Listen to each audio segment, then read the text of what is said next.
Second friggin' delay. That's just how it works. There's a big delay on this program. I'm leaning over my laptop. That's what happens. So welcome, Plant Life people. We are back for another cooking demo, and we are ready to go. So hopefully you can see me and hear me. My partner is writing a weird word in the comments that I don't know what he means, but we are here for another cheap, easy, delicious, and nutritious vegan recipe. So this week's recipe is going to be baked. I'm not going to bake it live because that would take a million years, but it is from a YouTube channel that I found. I'm sure they have other social medias, but it's on YouTube and it's called Make It Dairy Free, and it's a couple and they are hilarious. And this is their version of the Red Lobster cheddar biscuits, which I used to love eating those when I would eat at that restaurant in the past. So I'm really excited to make this, but we are substituting some of our seasonings because I don't own any Old Bay seasoning, which is a typical thing that you would put on animals from the sea if you're cooking them, which we don't around here. And I tried to make it myself, but it has about 15 different herbs and spices. So we went with cheddar and thyme biscuits today. So I'm really excited actually because I just cooked a test batch and I ate them and they're delicious, but it was also super easy and they turned out amazing. So that's my favorite type of recipe, one that always turns out every time you make it. And the other thing that I love about this recipe that I always try to pick is that you can customize it. So you can put in any flavors you want in this biscuit recipe. And I'm thinking you could also amp up the sweeteners, sugar, whatever, and add fruit or add some sort of sweet twist to it as well. And it did make quite a large batch of biscuits, so you could split them and do some sweet and some savory for your dinner. But that is enough talking, so let's go ahead and get started. So one of the first ingredients you're going to need, usually what happens in biscuits, is a buttermilk, which has a tangier flavor than normal cow's milk. And we're going to recreate that flavor with plant-based milk and apple cider vinegar. So let's give us a little bit of a better angle here for you folks down in the bottom corner there. So we're going to do 1 cup of plant-based milk. Bloop. And then what you're going to do is you're going to put right inside of it, you're going to do 1 tablespoon of apple cider vinegar. It doesn't matter if it overflows, and you don't need to stir this, so you just want to sort of sprinkle it in. And I can't really show you on camera, but hopefully you can see down here, it's going to separate the milk a little bit and it's going to give it a really nice tang. And this works with all sorts of plant-based milk. So I've tried it with this is cashew milk. I've tried it with oat milk, almond milk, I believe soy milk. Almond milk, I don't like to bake with too much because it's really thin, but pretty much any plant-based milk, you're going to be able to make this buttermilk flavor. So we're going to set that aside. That's the first thing you want to do for sure. And then now we're going to get to our dry ingredients. So in this cute little bowl, I have 2 cups of flour. So you're going to put that in. And then we want, where's my other stuff? You're going to put in 5 teaspoons of baking powder, and that's what makes it really fluffy.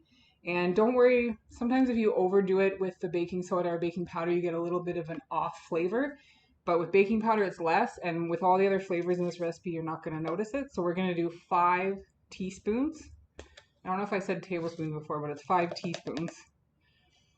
2, 3, 4, 5.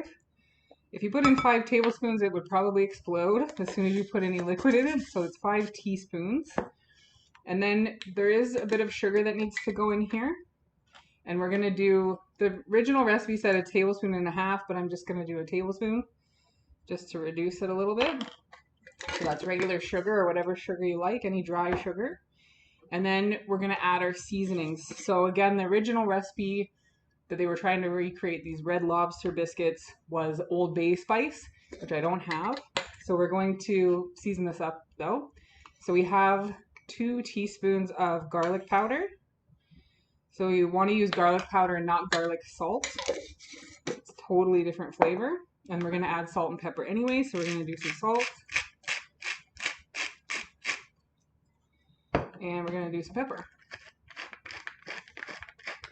I'm going to do lots of pepper because I like pepper and the cheddar flavor. So there we go with that. Let me push that into your view a little more. Some seasonings, and then I have, you can put whatever you like in this. If you want to put onion powder, any extra seasonings that you have. Cajun spice would be really good, but I just have some fresh thyme, so we're going to put that in.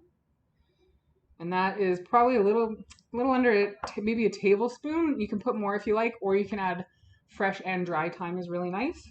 And that is it for our dry ingredients. So we're going to give that a mix. Again, this recipe is so easy, and I guess biscuits are usually a pretty loose recipe, but I've had biscuits turn out really dense and nasty in the past, so I like that this one was really easy. So, dry ingredients we have there, and now we're going to do our wet ingredients. So, one of it's going to be our sort of apple cider vinegar buttermilk, and then we also need some butter. So we're going to be using half a cup, there's my other camera there, half a cup of melted vegan butter. And today I'm going to show you real close. I'm using a new product that I haven't tried before, and it's from PC here in Canada, and it's their non-salted butter alternative. So hopefully you can see that. It's really good. I've actually only used it in baking so far, so I don't know what it tastes like just spread on toast. But baking, it's pretty good. You could also use your Becel vegan margarine, which has great flavor to it, and you could melt that up. But now that I've baked with both, when it's mixed in with a bunch of stuff, I don't notice any difference in flavor. It tastes like butter to me. So we've got that half a cup of the butter. That's a lot of talking for butter. And then the cup of our apple cider vinegar. And what we're going to do is throw that in and mix it up. But you also want to make sure once you mix it up with all that baking powder in there, that you're ready to put it in the oven right away. And you need to probably pay attention to what I'm saying and not what I'm doing, because this is a live demo and I'm not going to put it in the oven right away. But you want to make sure it's ready. And what you need for that is a baking tray with parchment paper. What am I saying? So we have our parchment paper.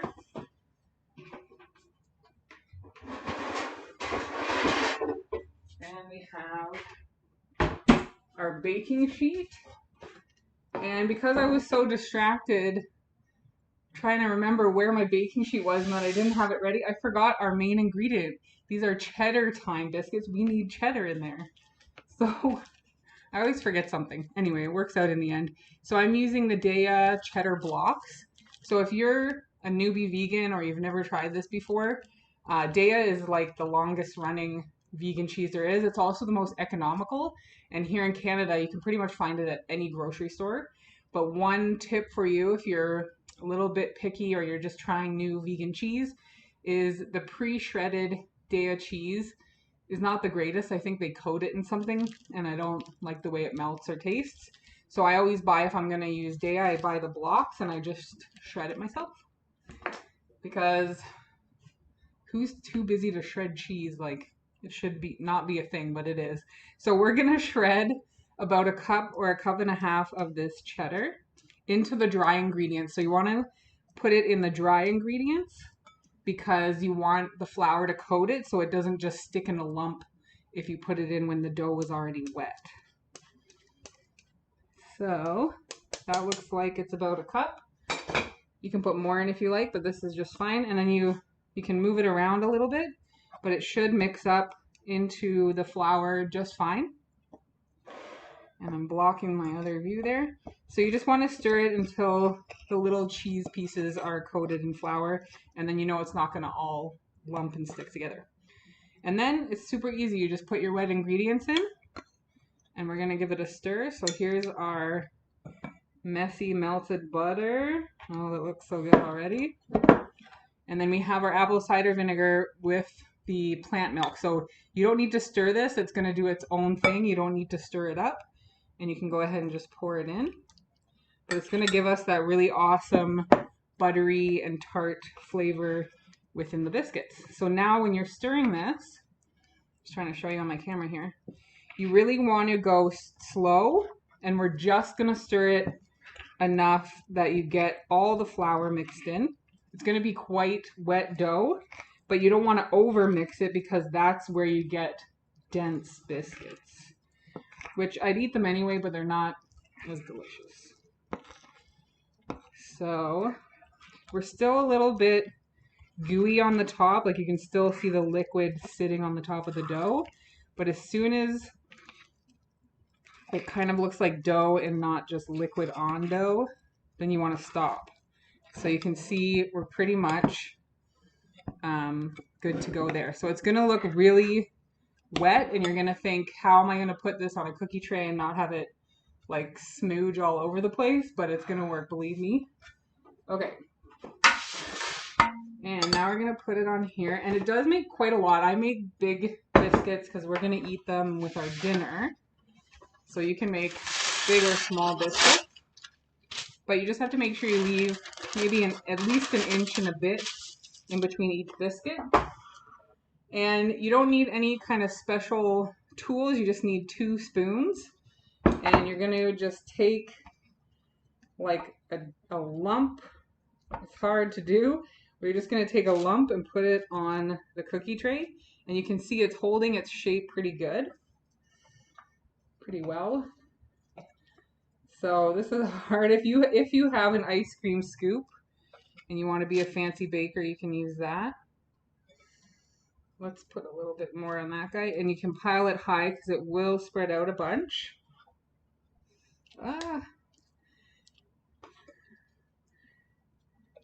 If you can do it with one hand, you can hold the bowl over the cookie tray, but I'm not going to do that right now. So you can see they are holding their shape. It'll spread out a little bit, but not too much because of all that baking powder. Okay, so we have one more, and I think I am going to use, I have a hard-sided spatula. Keep looking down at the computer, but I should be looking up at the camera. Okay, so we're just gonna scoop the rest of this little blob out here.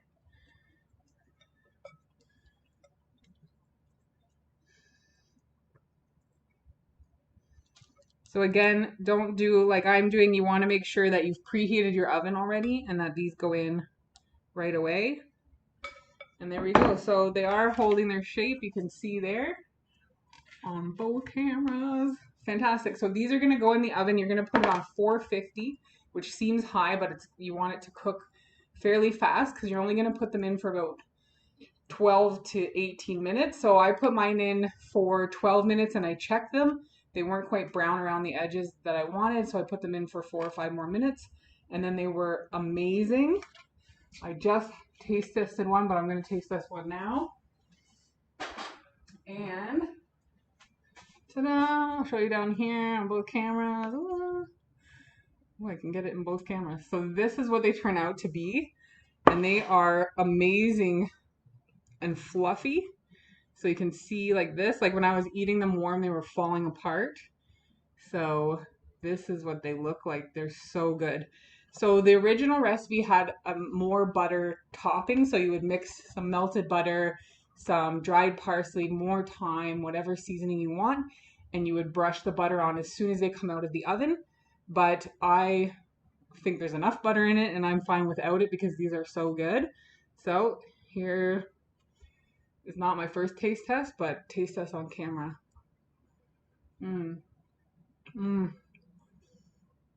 The cheddar alone, like I should have put, in hindsight, I think I should have put double the amount of thyme. So you put the amount of seasoning that you like, but I do get like that savory sort of seasoning, garlic powder, thyme flavor, but the cheddar is really strong. And the bottom is like absolutely perfect. It's not crunchy, it's still soft, but you got that crispness, not Christmas. Oh my god, you gotta try these. That is a really simple recipe that you have to try.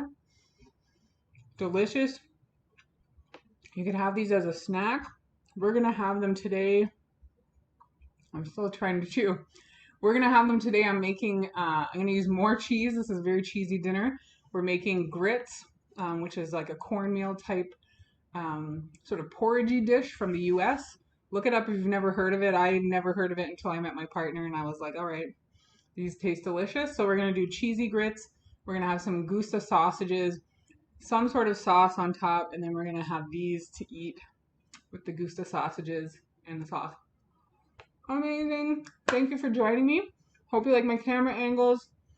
I think I've got my technology down pat at this time, even though I've been doing these demos for over a year and a half.